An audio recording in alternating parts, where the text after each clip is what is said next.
Revista Venevisión, líder en opinión, por tu canal independiente, Venevisión. Muchísimas gracias por acompañarnos en Entrevista Venevisión. Ya estamos listos para iniciar nuestra conversación con el invitado del día de hoy, Ramón Guillermo Aveledo, presidente del Instituto de Estudios Parlamentarios Fermín Toro. Gracias por acompañarnos. Muchas gracias por la invitación. Interesantes temas que analizar, sobre todo un día que está cargado de noticias, las decisiones que se tomaron en torno a Panamá, 22 personas naturales, 46 personas jurídicas sancionadas, 90 días de suspensión de relaciones comerciales, la respuesta que da el gobierno de Panamá a solicitud de ruptura de relaciones diplomáticas con Venezuela.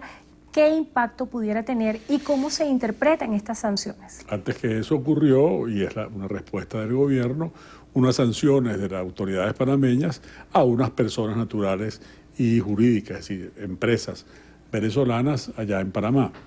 A mí me preocupa mucho cómo eso va extendiéndose. ¿Por qué? Porque, bueno, hay responsabilidades personales y cada quien responde, valga la redundancia, por lo que ha hecho que no se ha debido. Ahora, hay un efecto en el país, un efecto para Venezuela. Yo creo que eso es algo que debe preocuparnos mucho. ¿Por qué? Porque en la medida que nos vamos aislando, hay que ver qué es lo que pasa, qué es lo que está ocasionando, motivando ese aislamiento. Y ese aislamiento tiene mucho que ver con la mala reputación de nuestro gobierno, de nuestras autoridades, con el hecho de que hay la percepción afuera de que en Venezuela no hay legalidad. Y eso, ¿qué efecto trae aguas abajo? Miren, Trina, eso trae que la plata que nos prestan o no nos quieren prestar o nos la prestan más cara, que lo que nos van a vender no nos lo fían, que el que va a invertir, pues prefiere invertir en otra parte que aquí. Eso significa menos abastecimiento, precios más caros, más difícil conseguir oportunidades de trabajo para los jóvenes. Por lo tanto, jóvenes que se van buscando oportunidades en otras partes, es una cadena. Usted ha tocado un tema bien importante y es la reputación del gobierno venezolano en el plano internacional. Cuando este tema lo hemos tratado con distintos voceros del Ejecutivo Nacional, ellos aseguran que esta mala reputación es consecuencia de un trabajo que ha hecho la oposición venezolana en una suerte de cruzada internacional para desprestigiar al gobierno. De hecho, pudiéramos asociar esto que dice el gobierno nacional con lo que aseguraba el diputado Julio Borges, quien aseguraba que él lo que buscaba en el plano internacional es que mayor cantidad de gobiernos desconocieran los resultados de las elecciones del 20 de mayo. ¿De quién es la responsabilidad de la mala reputación del gobierno de Venezuela? Bueno, fíjese, si yo adquiero mala fama, puedo quejarme de que alguien está hablando mal de mí. Pero lo que dicen mal de mí no es creíble si es completamente disonante con mi conducta. La verdad es que el problema principal, fíjese usted, tenemos todos los días. Es decir, aquí a través de las cadenas los venezolanos oímos constantemente a lo que dice el presidente, lo que dicen los ministros, y uno siempre dice, bueno, esto ¿cuándo va a empezar a causarles problemas con gobiernos extranjeros? Bueno, ha empezado y se ha ido agravando. Y si nosotros, Venezuela, porque ese es nuestro gobierno, no cumple sus compromisos internacionales, si suscribe tratados que después no se cumplen en la vida real, entonces empiezan esas sanciones. Fíjense usted, las sanciones de la Unión Europea son unánimes, porque se requiere unanimidad. Es decir, que gobiernos que son afines ideológicamente o han sido con el gobierno de Venezuela apoyaron las sanciones. En el caso de los Estados Unidos, la mala relación no empezó con este presidente. Al contrario, cuando este presidente llegó, más bien parecía que había una expectativa en el gobierno de una mejor relación con este presidente. Pero es que hubo más relaciones con el presidente Obama, más relaciones con el presidente Bush, más relaciones con el presidente Clinton. Usted dice, bueno, hoy en día resulta que hablan muy mal del presidente Santos de Colombia, pero es que antes hubo más relaciones con el presidente Uribe y antes más relaciones con el presidente Pastrana, porque al gobierno le resulta muy difícil llevarse bien con los demás. Y además, como se lleva muy mal con el sector privado de todas partes, los empresarios de todos lados, y esos empresarios también tienen relaciones con los gobiernos de sus países, eso también crea otra. Fíjese usted que llama la atención que Suiza, que es un país que nunca se mete en nada, que es un país característico por su neutralidad, sin embargo tomó decisiones con relación a una lista de personas en Venezuela. Eso es que alguien de la oposición venezolana tiene influencia en el gobierno de Suiza. Caramba, entonces la oposición es mucho más poderosa de lo que uno se imagina. En realidad lo que pasa es que esa mala reputación se extiende y nos raya finalmente a nosotros como país. Abeledo, esa mala reputación en esos 78 países que hasta ahora se han pronunciado en contra del gobierno de Venezuela, ¿qué peso tiene en relación y en función a las alianzas que tiene el gobierno nacional con países potencias como Rusia y China? ¿Le puede importar, y también el movimiento de países no alineados, le puede importar esa mala reputación con esos países cuando tienes de aliado a Rusia y a China? Por cierto, muchos de los países del movimiento no alineado se han manifestado, han sido críticos, como por ejemplo Colombia, como por ejemplo el Perú. Esos son parte del NOAL también. Así que el movimiento no alineado es un movimiento muy variado, muy diverso. Uno distingue en el caso de China y de Rusia. Ahora, lo que sabemos, porque ¿dónde podemos comprar cosas? Porque estemos claros, gracias a las políticas del gobierno, en el país estamos produciendo muy poco. O sea, ¿de dónde podemos importar para que el país se abastezca? Entonces, es un problema. De todos los países donde podemos importar, cada vez tenemos peores relaciones. ¿Cuáles son los centros financieros más importantes? Bueno, los Estados Unidos son un centro financiero importante. Inglaterra es un centro financiero importante. Los países de la Comunidad Europea son centros financieros importantes. Panamá es un centro financiero importante.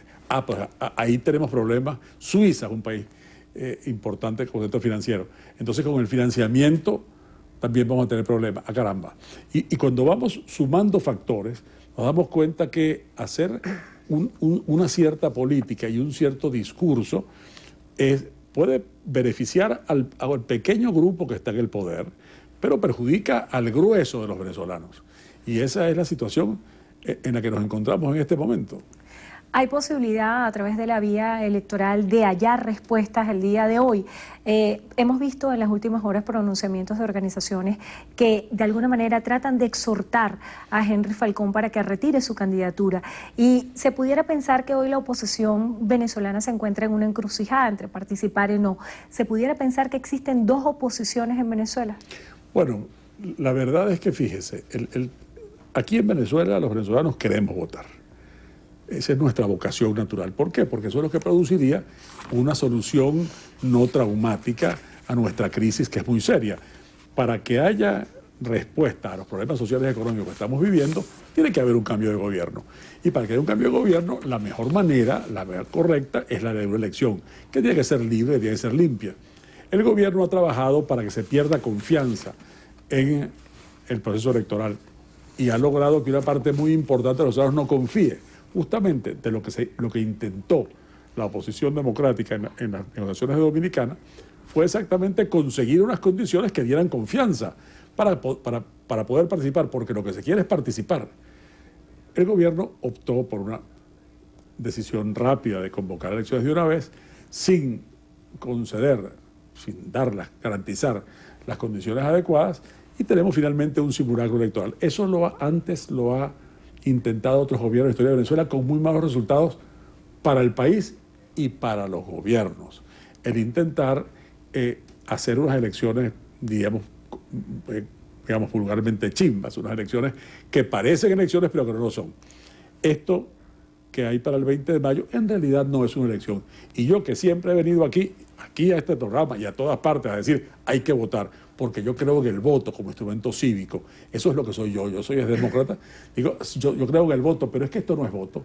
Esto es una apariencia de voto para que nosotros, votando, convalidemos una cosa que lo que es continuar la crisis.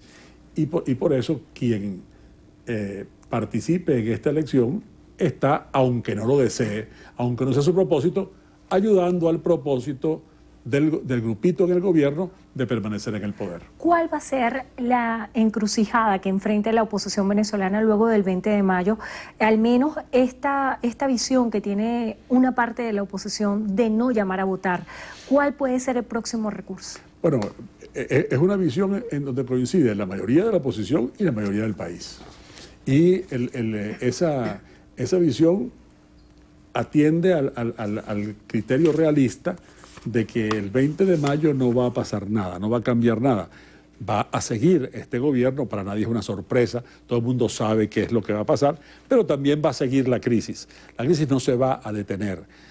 La lucha que tenemos que tener los venezolanos cívicamente, pacíficamente, es por recuperar nuestros derechos democráticos, porque hay una elección verdadera. Ojalá que esa rectificación en el poder, producto de que el país, la mayoría del país no quiere esta elección falsa y la comunidad internacional tampoco, que eso sea antes del 20 de mayo para poder organizar unas verdaderas elecciones en los plazos correctos, tal como debe ser, con garantías para todos. Ojalá que sea así. Si no, habrá que continuar la lucha para eso mismo, porque lo que sí es muy cierto es que este país de ninguna manera aguanta 6 años más de estas políticas que lo han empobrecido tanto. El vicepresidente del Partido Socialista Unido de Venezuela, Diosdado Cabello, habría asegurado que la oposición venezolana se encuentra en este momento en una fase de repliegue y que luego del 20 de mayo tendrían en agenda jornadas de protesta de calle. ¿Esto es así? Bueno, él se especializa en pronósticos desacertados, ¿no? Por eso es que ahí, yo tengo la impresión que ahí le hace muy poco caso en el seno del gobierno, ¿no?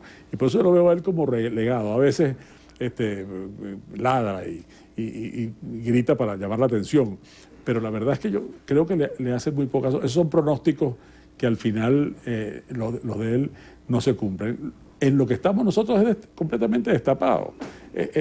Las cartas están sobre la mesa. Desde ahorita estamos en lo mismo. Esta no es una elección, queremos una elección verdadera, una elección libre y limpia para que en este país haya pacíficamente un cambio de gobierno.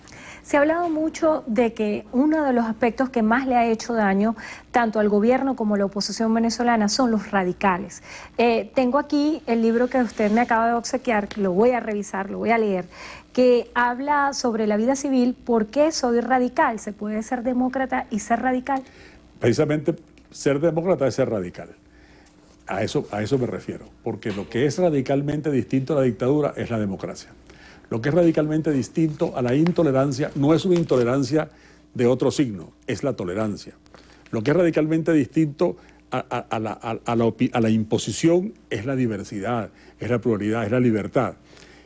Por ejemplo, lo que es radicalmente distinto a una televisión estatal de una sola voz controlada y que tiene muestra una sola visión del país, es la televisión plural, la televisión diversa. Eso es lo que es radicalmente distinto. Entonces, yo por eso, digamos, reivindico la noción de radicalismo, no para que no se la confunda con el extremismo, con la intolerancia, como ha dado a confundírsele en el lenguaje al uso, y que justamente veamos que la solución verdaderamente radical, es decir, de raíz a nuestros problemas, es que, por ejemplo, en vez de políticas que nos condenan al atraso, tengamos políticas que nos ayuden al progreso.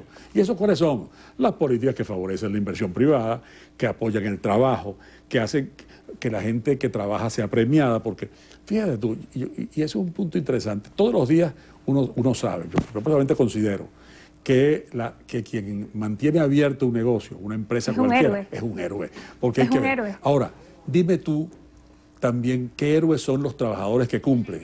Un trabajador que, a pesar de que su sueldo no le sirve para nada, de que no puede comprar ninguna cosa, sin embargo, viene, cumple, se para tempranito, hace todas las cosas, enfrenta los problemas de transporte, un día que el metro no está, se monta en camiones de estaca, porque muchas ciudades, como en la nuestra, o nuestra ciudad natal, ahora abundan son los camiones de estaca en lugar de los rutas, en lugar de los taxis y los carros por puesto.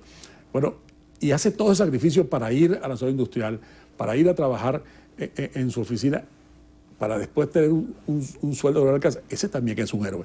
Y ese heroísmo civil, ese heroísmo de la vida cotidiana, ese heroísmo ciudadano, es un heroísmo que yo quiero rescatar para que en un país que no tenga discriminaciones, que no tenga divisiones, que no tenga exclusiones, nos permita a todos trabajar juntos por el progreso. Muchísimas gracias por estar con nosotros hoy en Entrevista de Venevisión. Se nos agotó el tiempo. Ramón Guillermo Aveleo, presidente del Instituto de Estudios Parlamentarios Fermín Toro. Gracias por habernos acompañado hoy en Entrevista de Venevisión. Y gracias a ustedes también. Que tengan todos muy buenas tardes. Milagros. Gracias, Endrina. Amigos, hasta aquí la presente emisión de Noticiero Venevisión. Recuerden, Noticiero Venevisión Canal 4 reporta. Ustedes deciden. A todos, feliz fin de semana y muy buenas tardes.